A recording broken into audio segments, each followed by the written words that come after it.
Hey, ladies and gentlemen, boys and girls, it's time once again for the Coon Prairie Ramblers, because we're in the house and we're fixing to do some yik yak. Yik yak. Yik yak. Hey, we got Luke, the rebel without a clue here. Yep. And we got the mailman, that's me, the amiable, affable type. And we got a guest here with us today. Guess who it is? Yeah. Yes. Oh, So time's up. Jack March. Not Jack Welch, Yeah. the famous DJ. He's related Jack to March. the famous March guy that was on the TV. Hal. No, not Hal. March. March? The guy that did Les Miserables or Les Miserables? Les Miserables. Yeah, easy for you to say. I never heard of the March. I can't think of his name. Anyway, well, he's also married to a famous March lady. Her name is Jane. So we got Jack, Lady Jane. and Jane. Of course, Jane is up in Massachusetts right now. And she's listening to us because she can listen on www.wflnradio.com. And so can you.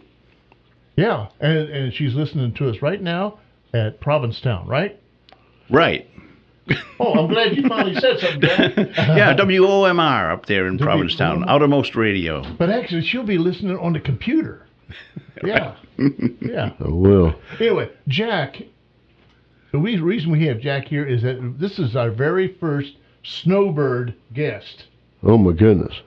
And he's packed up, ready to go. Yeah. In fact, as soon as he gets done here, he's going to take me home, then he's going to leave, right? Wow. He's going to make you walk home. He's leaving from here. I have another day of packing. I can't get packed up that quick. Hey, and if during the show, you'll notice that he kind of talks kind of funny, kind of different, like What? pa, the ka. Yes, you know what? My daughter used to go to school in Boston. Yeah. And Leslie College is right near the Harvard campus. So I used to have to park my car in the Harvard yard. It's not Harvard, it's Harvard. Park my car in the Harvard yard.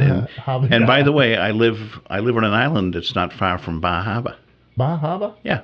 And what's the name of that island? Sunshine. Oh, I thought it was Sunshine. Bar Island. See, you and your wife are separated right now. Don't let that get out. Oh, no, we're not. No? No. I can feel her here with us. She's here Yeah. with us? Yeah. Yours is too, so you better behave. Oh. Well, actually, she's up there pining away, waiting for Jack to come visit her. That's true. Yeah. And she wasn't too happy I came here to be on the radio this morning. Yeah. Oh, my goodness. Why not? She can't help that. She's up, She up said, yonder Jack, ways. get your butt up here to Provincetown. Where's she at? She's in Dennis. Dennis. Dennis, yeah. I know. Dennis. Is that like close to Provincetown? No, it's right in the Mid-Cape. It's halfway. You know, Luke, have you ever been to the Cape? Nope. The Cape is weird, man. I've never been up. You think Arcadia's strange? I've never been up north. The Cape, I went there in 1977 when I was 27. And man, it's they got all kinds of hippies and stuff up there, and people doing weird things, and people on the beach playing Still? strange music and Or stuff. just back then? Is that how it is still? Oh, yes, yeah. Yeah. I just happened to play. Bunch of nudes, I played the polka band on the beach a polka band on the beach. Polka band. for the mailman. When's the last time you saw a polka band on the beach? I've never seen a polka band, thankfully. About 10 minutes ago, you saw him. Yeah. That was a polka band.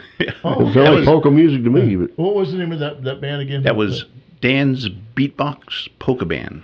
Go look it up, folks. Google Dan's Beatbox Polka Music.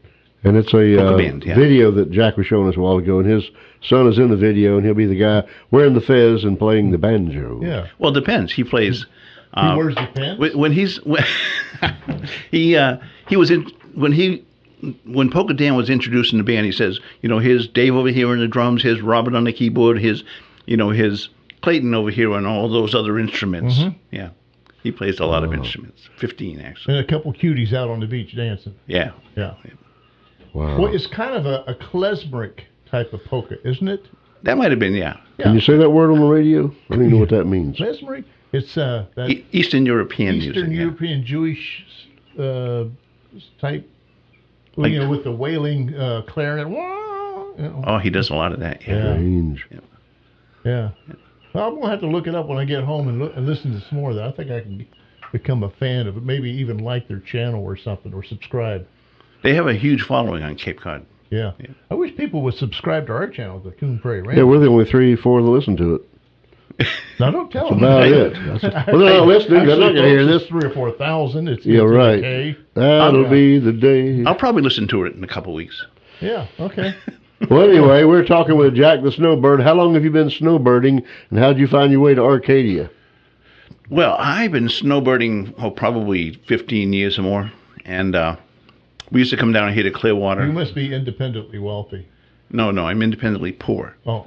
That's me. We used to come down to Clearwater for a month, and then we bought a house, a manufactured home in a park in Northport called Holiday Park. Only because the fees were only like $89 a month there. Ooh. Yes.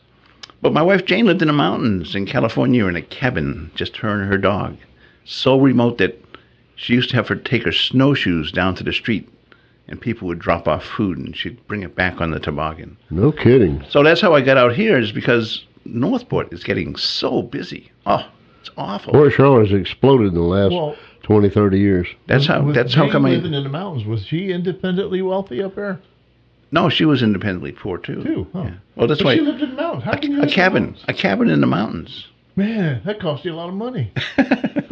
I don't know why. Well, we ended up buying a house in Fort Ogden for less than $52,000. Yeah. And boy, it's coming out to be a nice house now. How'd you choose Fort Ogden or DeSoto County? The house. We saw the house, looked in the window. It was listed for $35,000.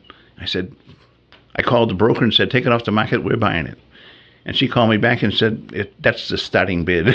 The starting bid. Yeah, but it's a HUD-owned property, so we got the winning bid on it. Yeah. 2 days later. Yeah. This house is right down the street from where I live. I walk by it every morning.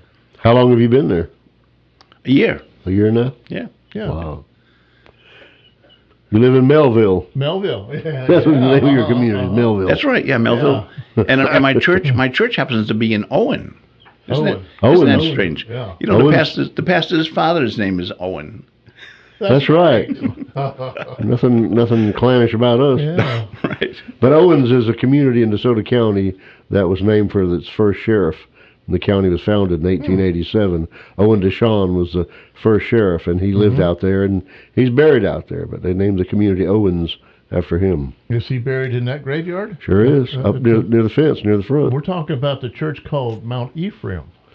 That's right, Baptist church. It's not on a mountain called Ephraim. It's on a flatland, but it's called Mount Ephraim. But there's a mountain nearby. It's called the Dump. Yeah, the Dump. The Mount Landfill. Yeah.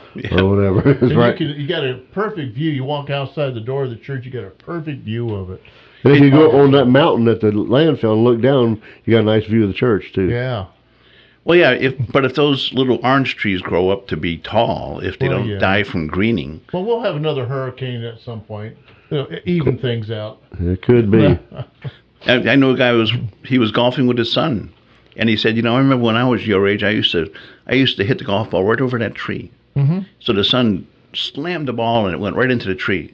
And his father said, well, the tree was a lot shorter then. I heard that. You're right about that. Yeah. His wife, there's an interesting, Jack and Jane. Jane has an interesting history in that she was a missionary to China. Wow. But she had a job there. And her job was to teach English. Yes, that's right. Yeah. There you go. And she didn't know Chinese. That's right. How do you teach English to somebody when you don't? No, they don't want you. They don't want you to know. My son spent 10 years in Japan teaching English. He did too. Yeah, I didn't know that. Yeah. And they don't want you to know how to speak Japan or Chinese, Japanese, Japanese or Chinese. They want you to only speak English, and you have to say this is a pencil. Yep. Yeah. You write with a pencil. This is a switch. You turn on the lights. You point at the floor. It's the floor. All right, we're going to have to get on out of here. Our time is up for this segment. Y'all sit tight, and we'll be back in a few.